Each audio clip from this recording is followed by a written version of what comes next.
Vue sur Terre part au Malawi, en Afrique australe. On sait peu de choses de ce pays, situé à l'ombre du Mozambique, de la Tanzanie et de la Zambie. C'est un des endroits les plus pauvres de la planète. Au bout du grand rift africain, le Malawi est une zone de plaine et de hauts plateaux. Son lac, immense, couvre 20% du territoire. Gaspard a 27 ans et une incroyable guitare. Elle est unique au monde. Grâce à son instrument et sa passion pour la musique, il gagne de quoi survivre. Après 11 années loin des siens, il revient dans son village natal.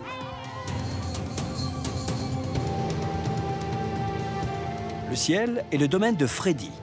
Ce jeune Danois a grandi en Tanzanie et s'est formé au pilotage en Afrique du Sud. Amoureux du continent et du parfum de l'aventure, il est aujourd'hui pilote de brousse. Teresa Master est une jeune femme obstinée. C'est une championne de course à pied. Chaque année, elle remporte une des épreuves les plus difficiles, un semi-marathon extrême sur les pentes du Mulanje, le sommet du Malawi. La course, c'est ma vie. Quand je suis malade, je vais courir et ça va mieux. Quand je fais une crise de paludisme, si je cours, tout disparaît. Courir, c'est mon médicament.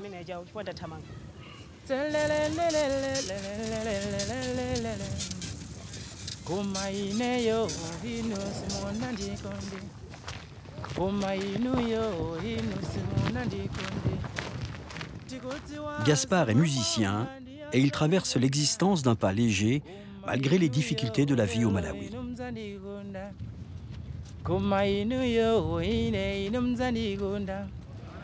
Ce voyage est un retour aux sources. Il y a 12 ans, la mort de son jeune frère a changé le cours de son existence. Il décide alors de tout quitter et de vivre au rythme de la musique, comme une revanche sur un destin écourté. L'histoire de Gaspard raconte celle d'un pays dont l'héritage musical semble aussi profond que les racines de son peuple.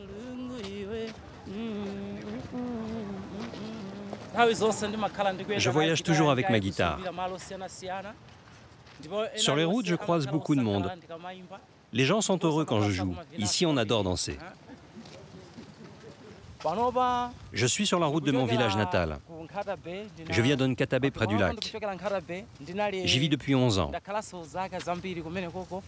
Je rentre chez moi. Je vais retrouver mes proches.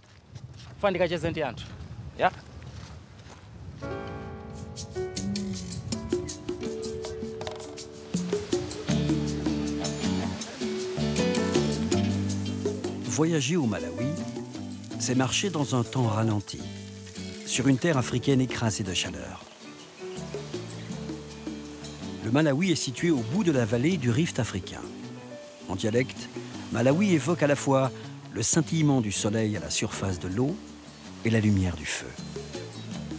Le lac, immense, porte le nom du pays et couvre un 5e du territoire, ce qui fait de cette réserve d'eau douce le 3e plus grand lac d'Afrique.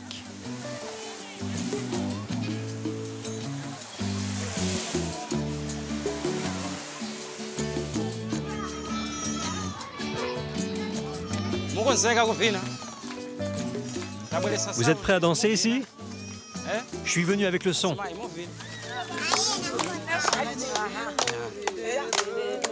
Je vais dire bonjour aux anciens. C'est plus tard qu'il va falloir danser. Venez, venez.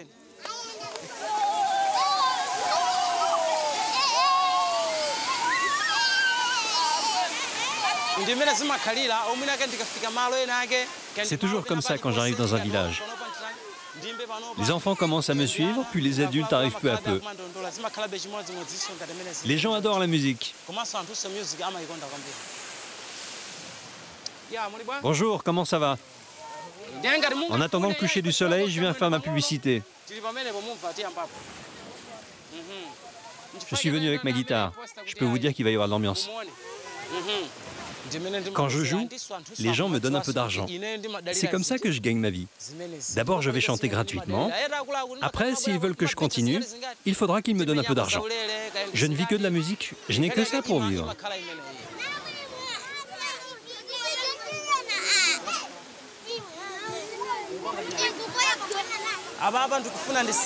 L'accord est foutu. Je vais la changer. Le son sera meilleur. C'est basique comme instrument, c'est très simple. J'ai besoin de 4 ou 5 minutes pour me préparer. Et même en 2 minutes, c'est fait.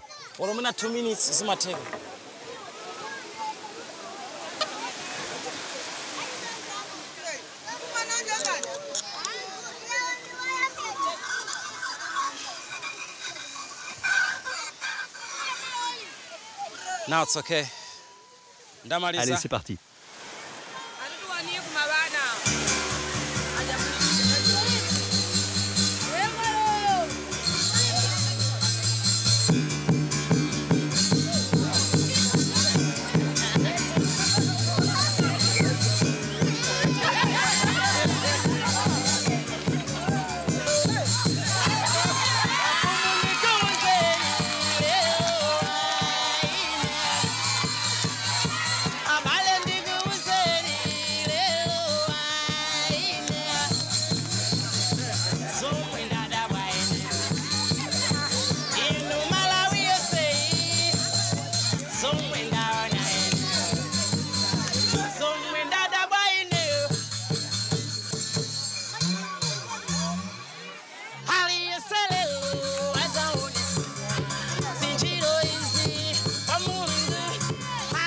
En brousse ou sur les bords du lac, les distractions sont rares. Alors la venue de Gaspard est un événement partout où il passe. Il a le don de transmettre son plaisir de jouer, son énergie et sa passion. Pas besoin de tour de chauffe, le rythme enflamme le village instantanément.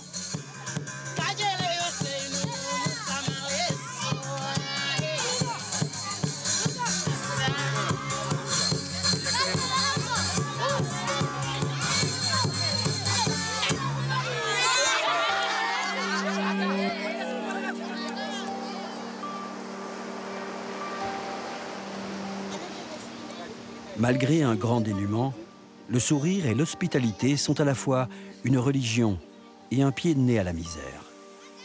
C'est aussi pour cela que le Malawi est surnommé le cœur chaud de l'Afrique.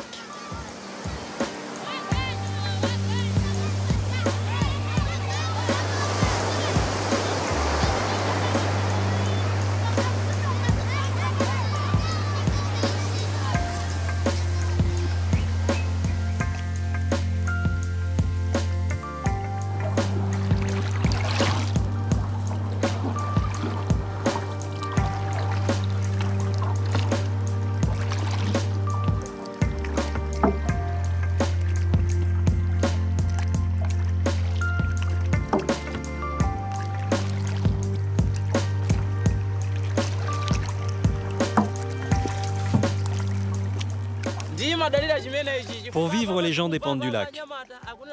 Moi, je n'ai que ma guitare pour gagner de l'argent. Comme la saison de pêche n'est pas bonne, ils ne peuvent pas me payer. On est tous dans la même situation. S'ils n'ont pas de poisson, ils ne me payent pas, et moi je peux rien m'acheter. Même pas le savon pour me laver. C'est un cercle vicieux. En Afrique australe, le Malawi est le pays du lac. Cette mer fermée est un océan sans infini. C'est là que vit Gaspard.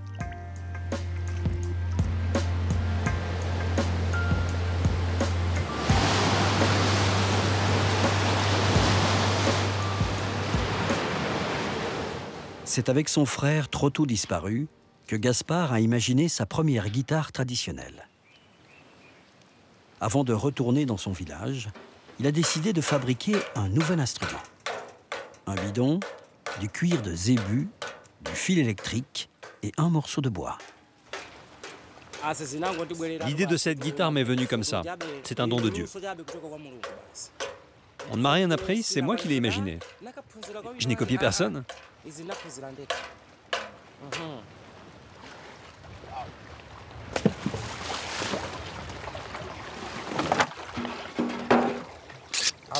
Quand j'étais jeune, je voyageais beaucoup.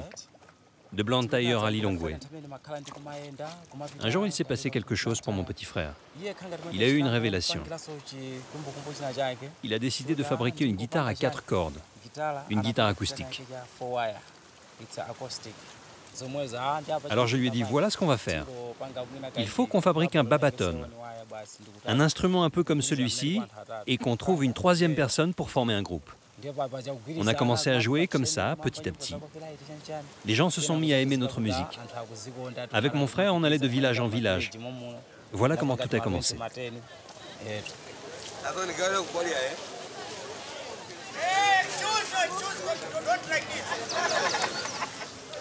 Je reprends la route.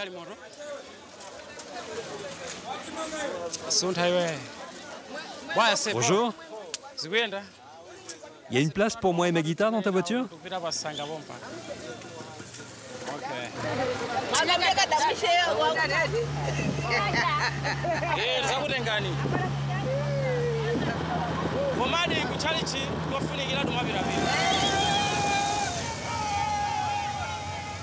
Grâce à la musique, Gaspard se fait peu à peu un nom au Malawi. Mais à ses yeux, ce n'est pas le plus important.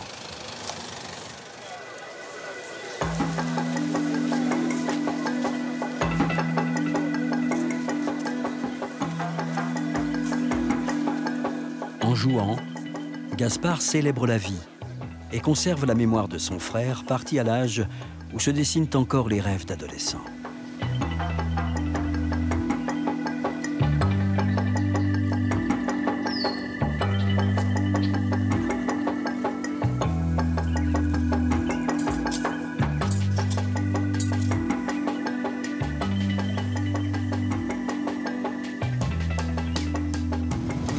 Les Hautes-Terres, la région centrale du pays, non loin de la frontière avec la Zambie. C'est là que Gaspard a grandi.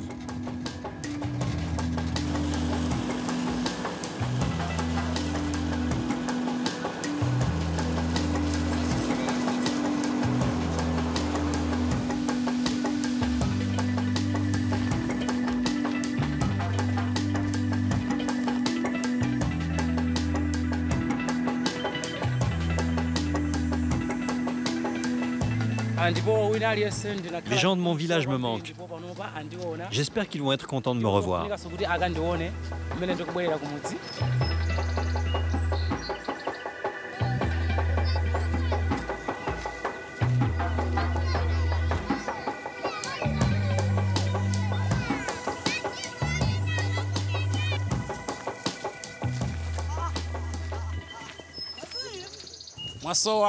Ça fait longtemps qu'on ne s'est pas vu.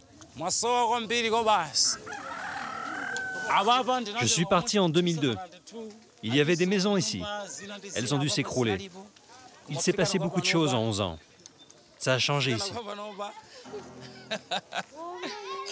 Gaspard retrouve sa petite fille, Enes. Il l'avait envoyée ici dans son village il y a 2 ans pour qu'elle soit élevée dans sa famille. Enes, comment ça va? Tu te souviens de moi? Tu te souviens de moi?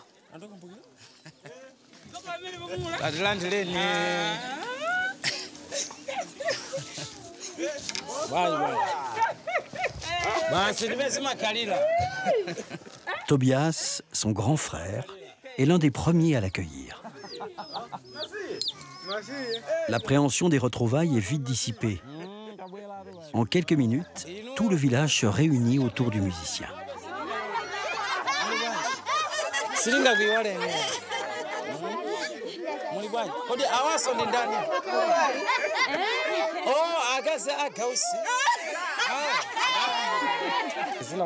Enes est mon premier enfant. Elle vit ici au village avec sa grand-mère. J'aime ma fille. J'aimerais qu'elle puisse venir vivre avec moi là où je suis maintenant. J'aimerais que ce soit possible aujourd'hui. C'est mon premier enfant et le dernier aussi.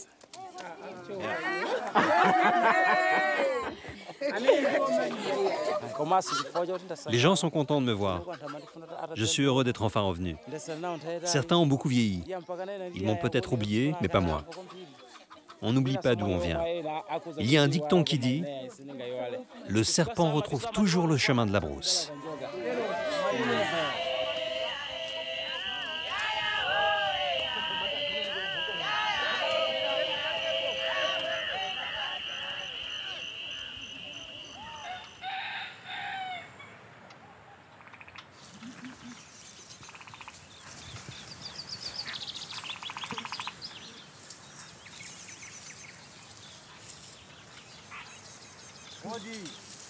C'est la tradition. Les sages du clan de Gaspard l'accompagnent au cimetière du village. Ils vont se recueillir sur la tombe d'Oukali, son petit frère. C'est moi, ton frère. Je suis venu te voir, Oukali. Quand j'ai quitté le village, tu as pensé que je t'avais oublié, mais au fond de mon cœur, tu es toujours là. Tout mon talent vient de toi.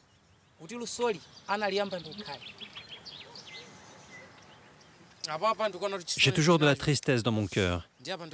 Je te dis au revoir en sachant qu'un jour, moi aussi, je viendrai ici. Je ne suis que de passage sur la terre. On vient de la poussière et on redeviendra poussière. J'ai de l'air dans les poumons, mais je retournerai à la terre. Voilà ce que je voulais te dire.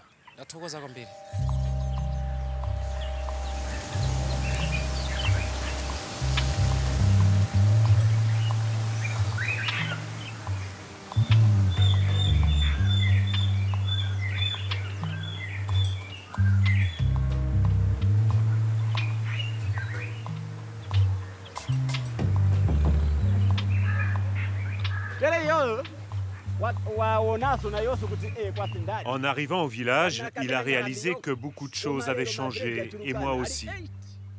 Quand Gaspard est parti, il n'y avait qu'un seul village ici. Maintenant, il y en a 8. Moi-même, je suis devenu chef de Nyarambe, notre village. Mon cœur est heureux, je suis vraiment très content que mon petit frère soit là. C'est un miracle, grâce à Dieu, vraiment.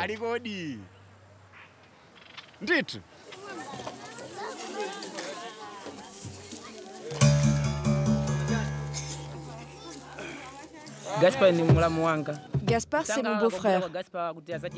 Nous sommes contents qu'il soit revenu car il va nous distraire. On va danser avec tout notre cœur. Ici, on adore danser. C'est un grand jour et nous allons le célébrer.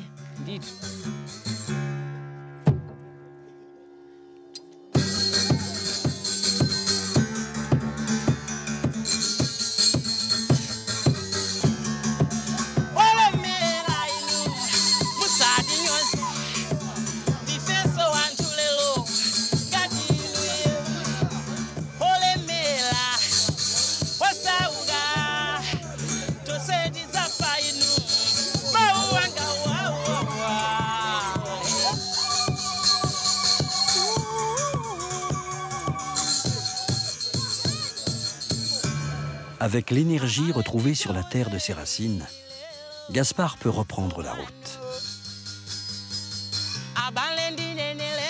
Il a choisi la voie de la musique, le cœur de la vie au Malawi.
Freddy pourrait être pilote à 8000 km de là, dans son pays natal, le Danemark.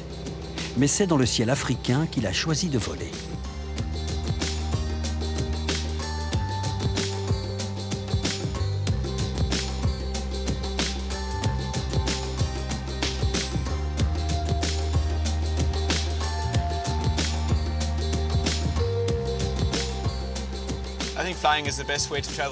Voler est le meilleur moyen de voyager, pas seulement en Afrique. Au Malawi, quand il te faut 10 heures pour aller quelque part par la route, ça ne prend que 2 heures en avion. Je transporte des gens rapidement et en toute sécurité.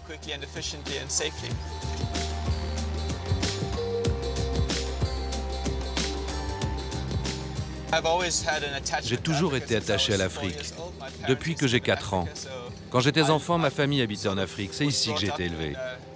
J'ai passé 4 années en Tanzanie, j'ai appris à piloter en Afrique du Sud et je suis venu ici. Tous les jours, c'est l'aventure.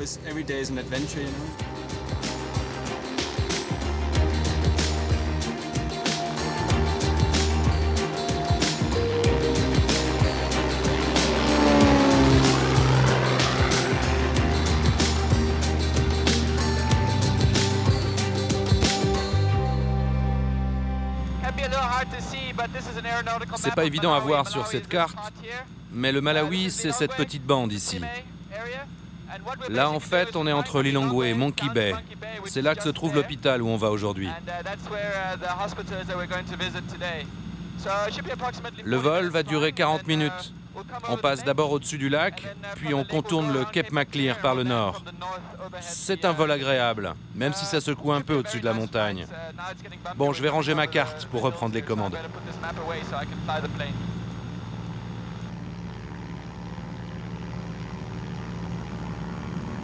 Traffic 118.1, Quebec, Foxtrot Uniform Cessna 210 from Lilongwe to Monkey Bay. We're currently approaching Cape Maclear from the west-northwest, descending through 3,500 feet. We'll be doing a precautionary inspection of the field and doing a left circuit to land 01.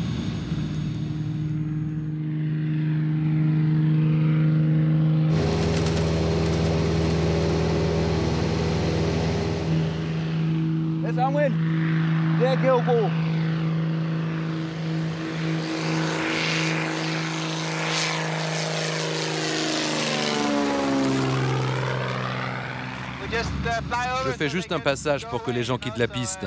Ça devrait être dégagé quand on revient, j'espère.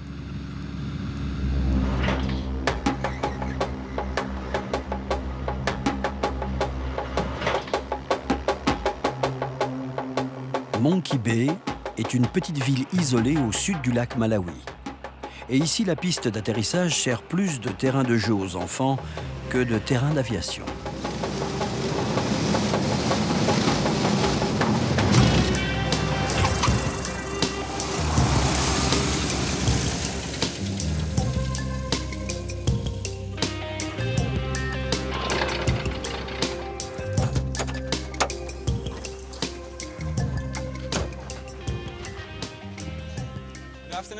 Bonjour, comment ça va?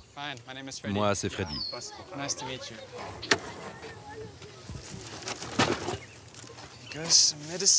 Voici les médicaments.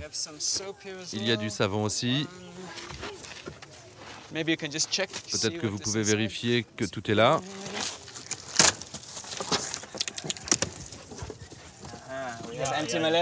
Il y a de l'antipaludisme. Je suis sûr que cela vous sera utile. Oui, c'est important pour nous.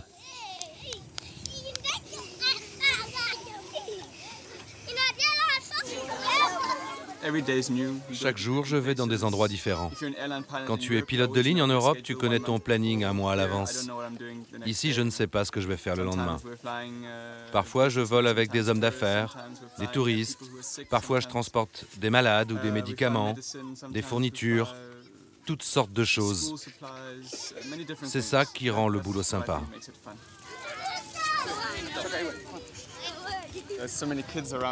Il y a plein d'enfants partout, il faut vraiment faire attention. Ils ne se rendent pas compte que l'hélice, ça peut être dangereux. Ils trouvent ça amusant, ça les fait rire. Quand tu démarres et que tu roules avant de décoller, ils vont se mettre à courir.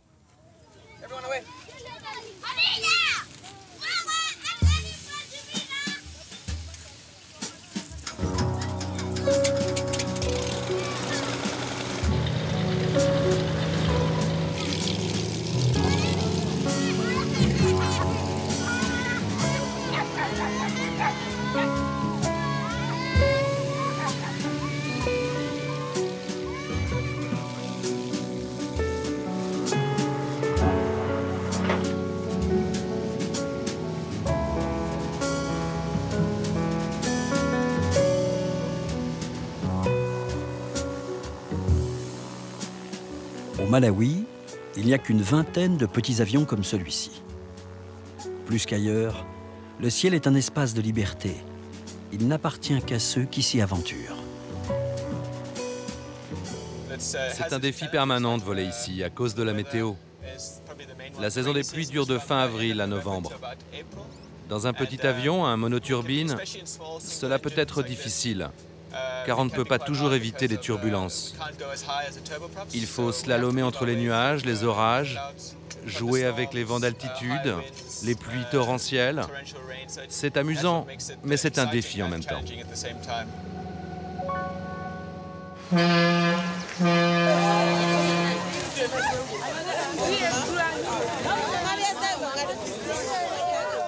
L'avion est idéal pour traverser le lac, mais pour les gens du pays, c'est le bateau qui est vital.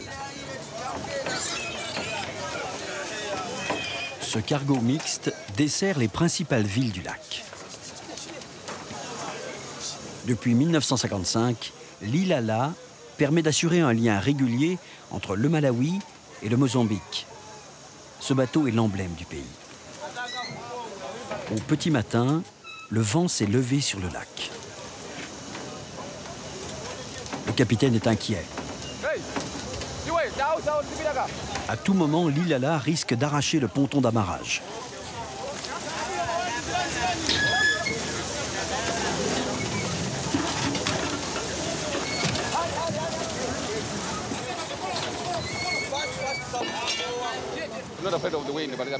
C'est pas le vent le problème. Ce dont j'ai peur, c'est que le bateau arrache tout ici.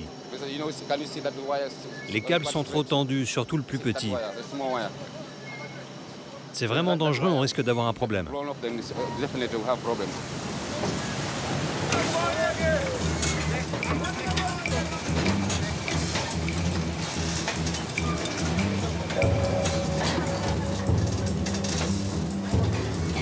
Le capitaine décide de larguer les amarres 2 heures avant l'horaire prévu.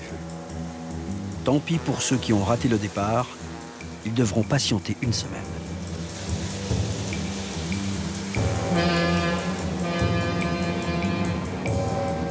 Dans le ciel, la météo n'est guère meilleure. Freddy se dirige vers le nord du pays.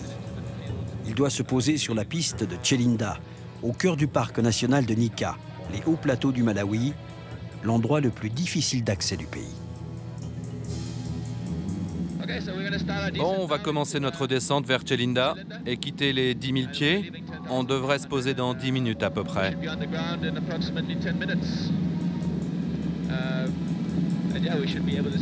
On devrait être capable de voir le plateau là en dessous, à travers les nuages. Dans ces conditions, pas évident de se poser.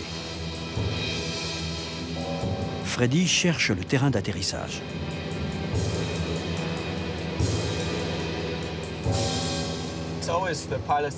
C'est toujours le pilote qui choisit de partir ou pas. Tu décides en ton âme et conscience.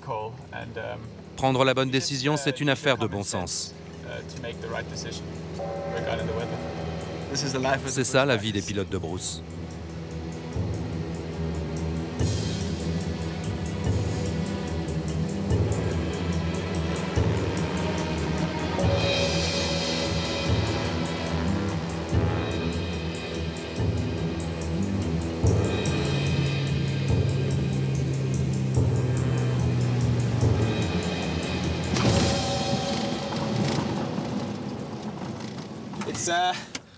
Ça a été mouvementé, venteux. Le temps était vraiment pas terrible. Mais on est là. On n'a plus qu'à ranger l'avion et aller au camp. On va voir ce qui se passe. Les gardes du parc national attendent le pilote pour effectuer un vol de surveillance. Nika est la plus ancienne réserve naturelle du pays, protégée depuis l'indépendance du Malawi en 1964. Cette partie du parc est en Zambie et nous avons des gardes dans cette zone-là aussi. Les responsables des rangers sont là, non? Il y a eu du braconnage récemment?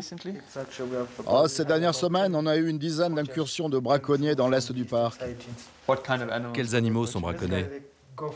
C'est surtout les antilopes qui sont chassées, les antilopes cheval, les antilopes élans. Et puis en ce moment, on a beaucoup de problèmes avec les voleurs d'orchidées. Les orchidées et les fleurs? Ouais, les fleurs. J'espère que le temps va se lever et qu'on va pouvoir voler. Qu'est-ce que vous en pensez? Ah, ça serait super.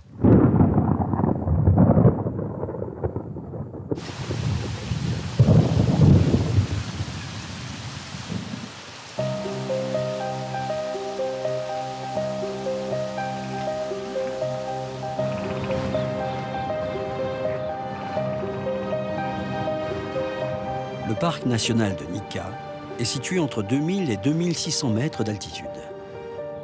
Il est découvert par des missionnaires écossais en 1890. Ils venaient s'y réfugier pour échapper aux épidémies de paludisme. C'est le début de la période coloniale britannique dans cette partie de l'Afrique.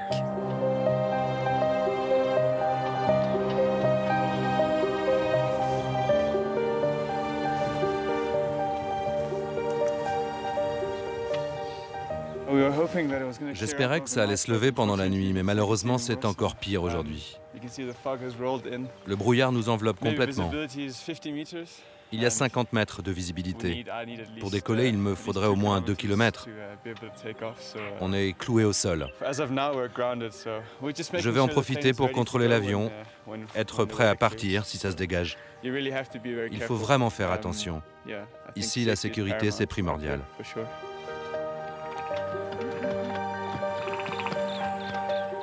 Nika est le plus grand territoire sauvage du pays.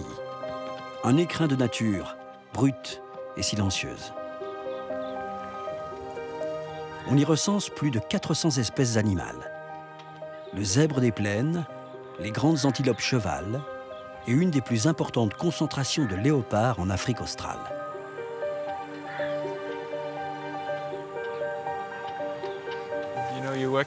Tu travailles le matin et l'après-midi, tu fais un safari. Peu de gens ont cette chance.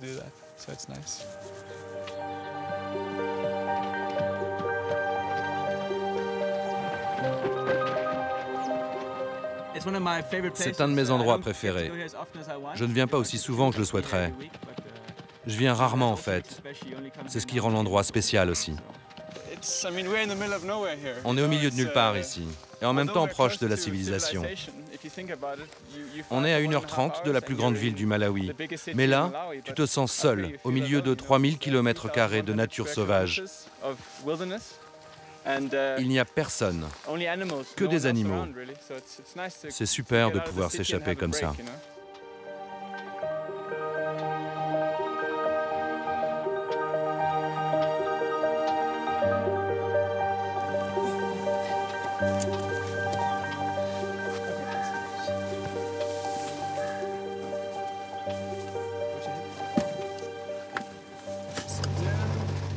Le brouillard s'est enfin levé.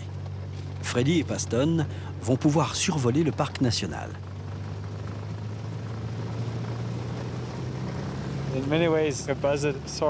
Un busard qui monte en flèche comme ça au-dessus de toi, sans moteur, c'est la forme ultime du vol. Mais les oiseaux représentent un danger pour les pilotes, surtout les busards. Ils pèsent 4 ou 5 kilos, et si tu en prends un dans le pare-brise, tu te craches. Il ne faut pas oublier que tu voles ici en Afrique et qu'il y a plein d'animaux sauvages. Ça peut vite mal tourner si tu n'es pas concentré à 100%.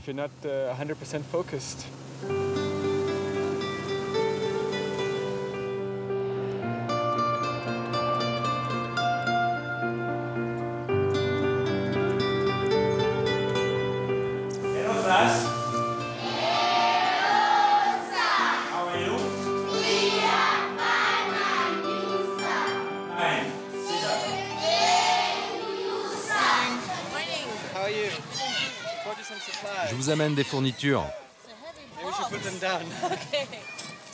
Il y a des stylos, des crayons, des cahiers pour les enfants. C'est peu de choses, mais j'espère que ça pourra vous aider.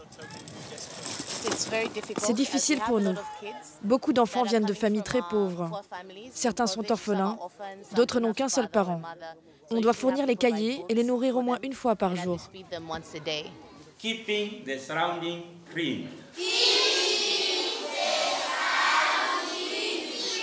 All right. Dusty, all right.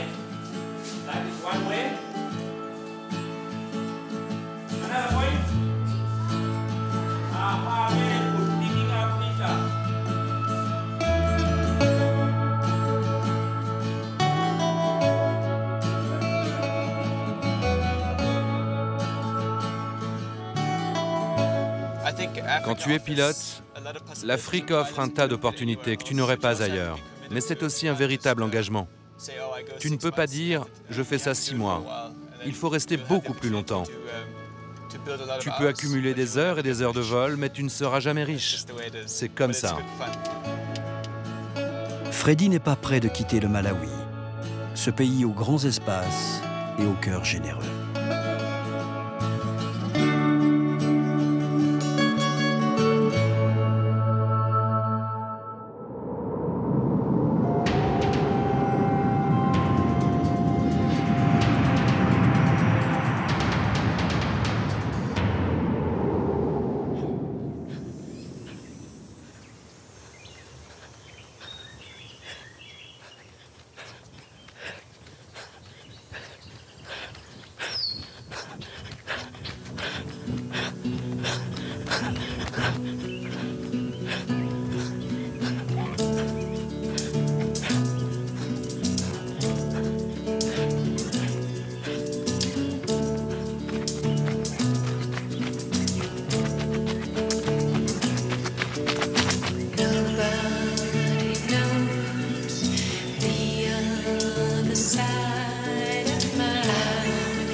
Teresa est une championne, une des meilleures athlètes de son pays. Elle court avec obstination après des rêves de victoire, de médailles et de vie meilleure.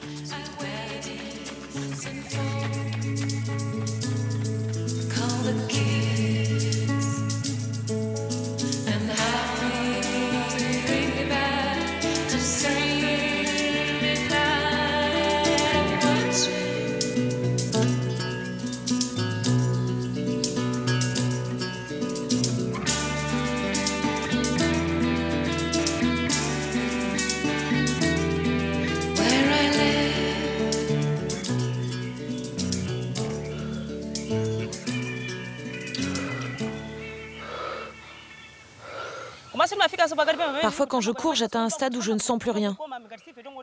Je transcende la douleur, je me dépasse. Mon corps se relâche. Quand je m'entraîne, je pense aux autres athlètes dans le monde entier. J'imagine leur façon de courir. J'essaie de faire pareil, je les imite.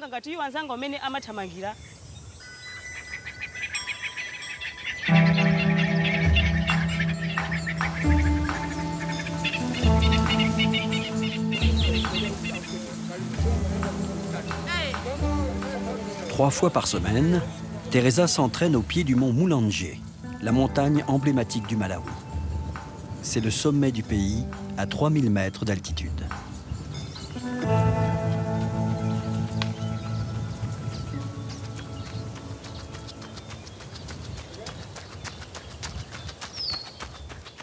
La course, c'est ma vie. Quand je suis malade, je vais courir et ça va mieux. Quand je fais une crise de paludisme, si je cours, tout disparaît. Courir, c'est mon médicament.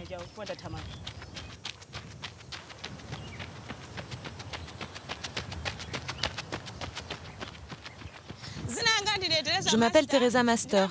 J'ai commencé à courir quand j'avais 12 ans. En fait, ça fait 13 ans maintenant que je cours. Je suis une des filles qui porte les couleurs du Malawi. Je cours pour mieux faire connaître mon pays. J'aimerais faire des compétitions internationales. Je rêve de participer aux Jeux Olympiques.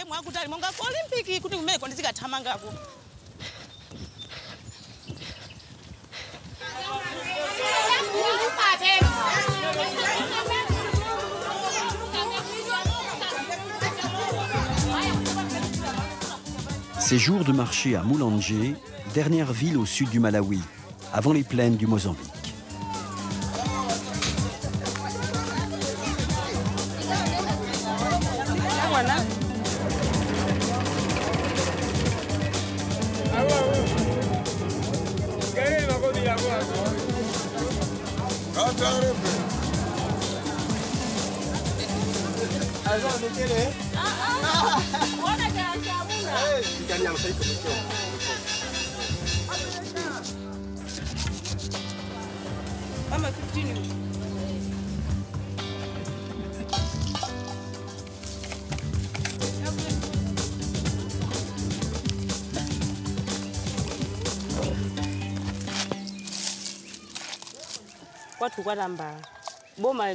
J'habite le village de Tembala, à côté de Mulanje. Quand j'ai fini de m'entraîner, je rentre à la maison pour m'occuper de ma famille. Je suis mariée et j'ai un enfant. Ma fille va à la crèche. Quand je ne cours pas, je m'occupe de la maison. J'assure les tâches ménagères comme toutes les femmes. Je cultive mon jardin, je fais la lessive, je m'occupe de mon enfant, je prépare les repas.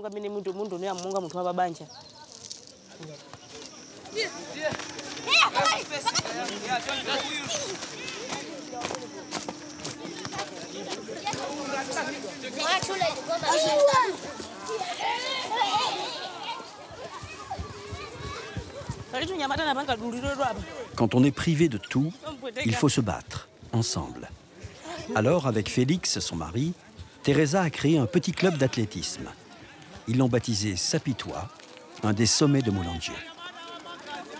Chaque année, ils participent à la course des porteurs, une épreuve de montagne extrême de 25 km. Teresa l'a remportée à 8 reprises. Malgré ses victoires, elle et Félix gagnent très modestement leur vie, quelques euros par mois.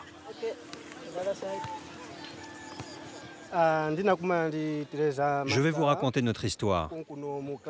Avec Teresa, on s'est rencontrés ici, au club. Je lui ai demandé si elle voulait être ma copine. Elle a dit oui, et on s'est mariés. On court avec notre club.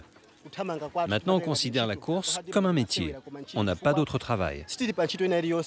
Teresa et moi, on prend les choses très au sérieux. On court pour gagner notre vie. Notre club devient de plus en plus célèbre et beaucoup de gens viennent nous voir pour nous proposer de l'aide. Cela nous encourage et nous donne de l'espoir. Quand les gens viennent, je leur dis qu'on n'a pas de chaussures, pas de vêtements. On les remercie de nous aider.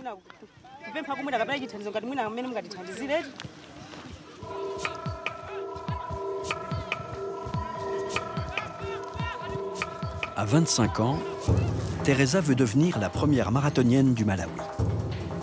Alors elle s'entraîne sans relâche.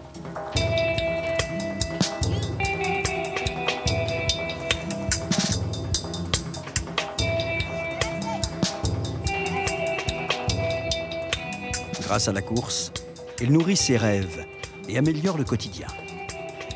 Ici, près de la moitié de la population a moins de 16 ans.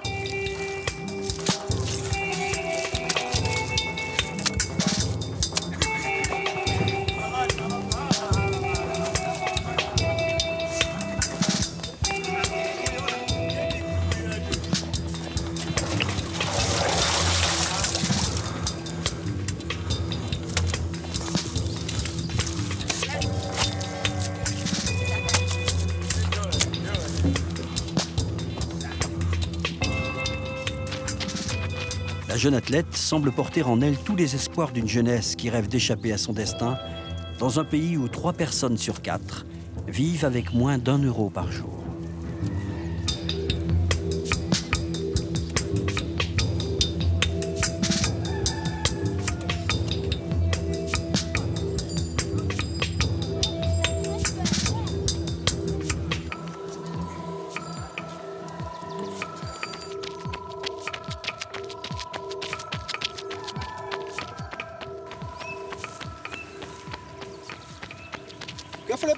Doucement. Vas-y doucement. Repose-toi. Quand tu as récupéré, dis-le-moi.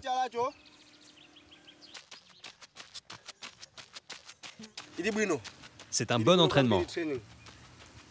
C'est pas dur pour elle. Elle est habituée. Il faut qu'elle se repose maintenant. On va travailler la vitesse.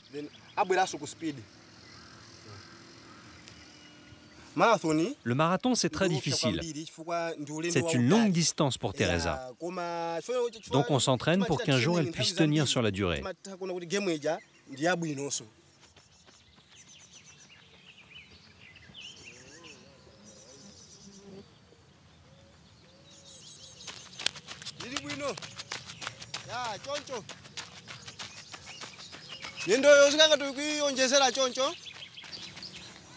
Ok, maintenant, les bras. Allez, utilise tes bras. Lâche-toi. Voilà, comme ça.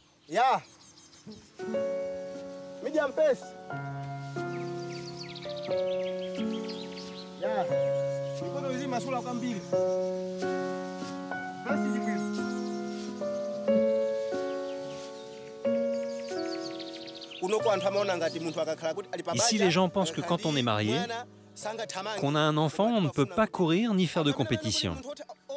C'est pour cela que j'aime quand elle court bien, pour prouver aux gens qui pensent comme ça qu'ils ont tort. Il faut surprendre les gens. C'est ma femme et je l'aime. Je suis très fier d'elle.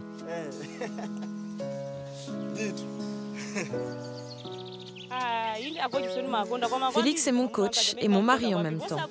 Mais d'abord, c'est le mari que je préfère. Avec lui, on forme une bonne équipe. On est bien tous les deux. Je l'aime.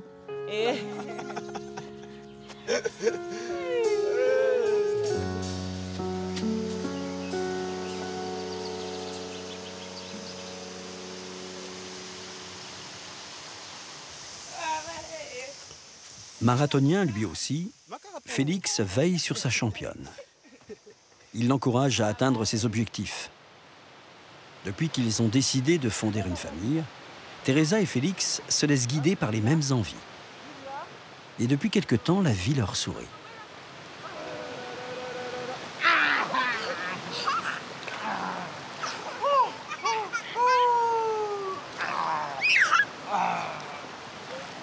Pour Teresa, la course à pied est une raison de vivre et elle ne connaît pas encore ses limites. Sa quête de coureur de fond est loin d'être terminée.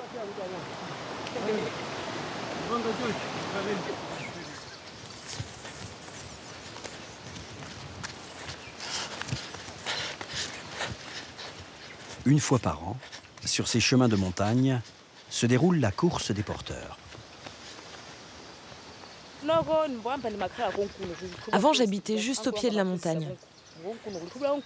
Quand j'étais enfant, on venait ici pour ramasser du bois. Je grimpais partout. C'est comme ça que j'ai commencé à m'entraîner. Au début, je courais avec des copines.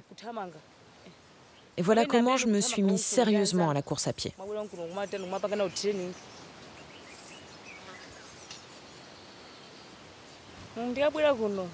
Pour ma première course sur le Mulanje, j'ai terminé 6e. J'avais 12 ans. Puis j'ai été classée 3e. Ensuite, j'ai fait seconde. Et finalement, j'ai terminé à la première place. Maintenant, je gagne la course tous les ans.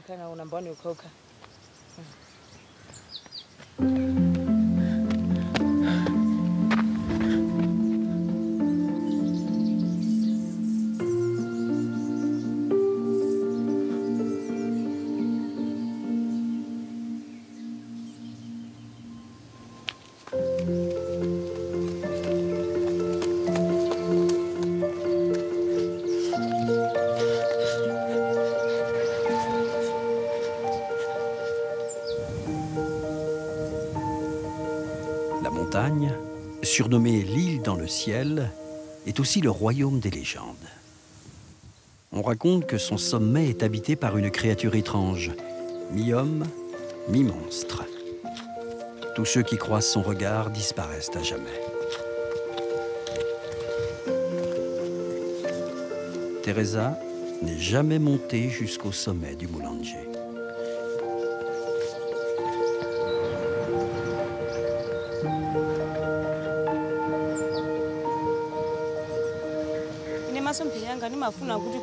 Je veux progresser et j'aimerais aller loin.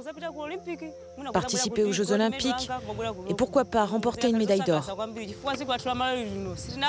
Ce serait très important pour le Malawi qui n'a jamais gagné une seule médaille olympique. Si j'arrive à le faire, cela permettra à mon pays d'être connu. Et ça, vraiment, j'en serais très fière.